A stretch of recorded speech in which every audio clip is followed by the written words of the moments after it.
एक राजा की लड़की की शादी होनी थी। लड़की की शर्त ये थी कि जो भी 20 तक गिनती सुनाएगा उसको राजकुमारी अपना पति चुनेगी। गिनती ऐसी हो जिसमें सारा संसार समा जाए। यदि नहीं सुना सकेगा तो उसको 20 कोड़े खाने पड़ेंगे और ये शर्त केवल राजाओं के लिए है।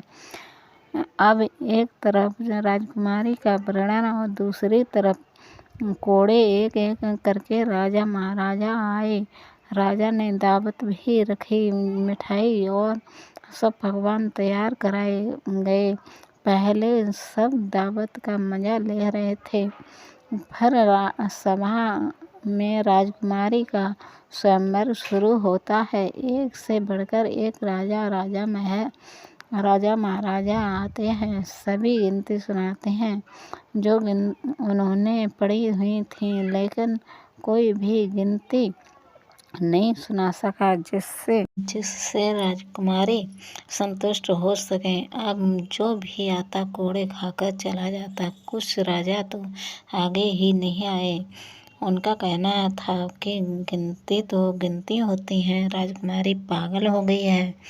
ये केवल हम सबको पिटवा कर मजा ले रही है। यह सब नज़ारा देखकर एक हलवाई हंसने लगता है। वह कहता है कि अरे डूब मरो राजाओ, आप सबको 20 तक गिनती नहीं आती। यह सब सुनकर सब राजा उसको दंड देने के लिए बोलते हैं। राजा उनको दंड देने के लिए बोलते हैं। उनसे पूछता है कि तुम क्या गिनती जानते हो? यदि जानते हो तो सुनाओ।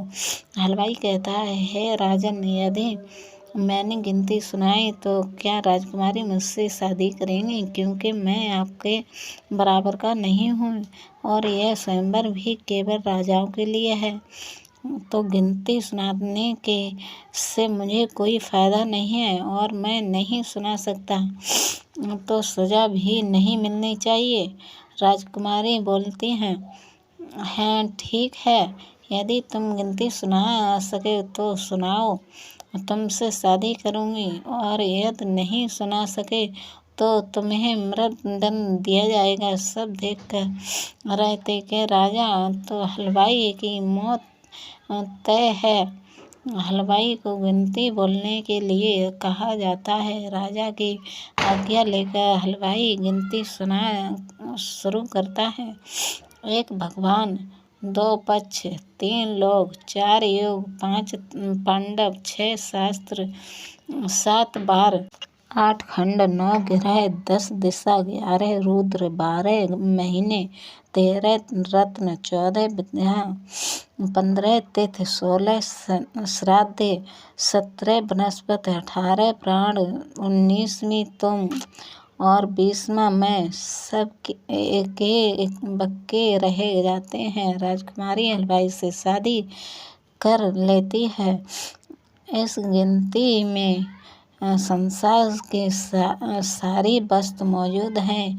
यहाँ शिक्षित से बड़ा तजुर्बा है।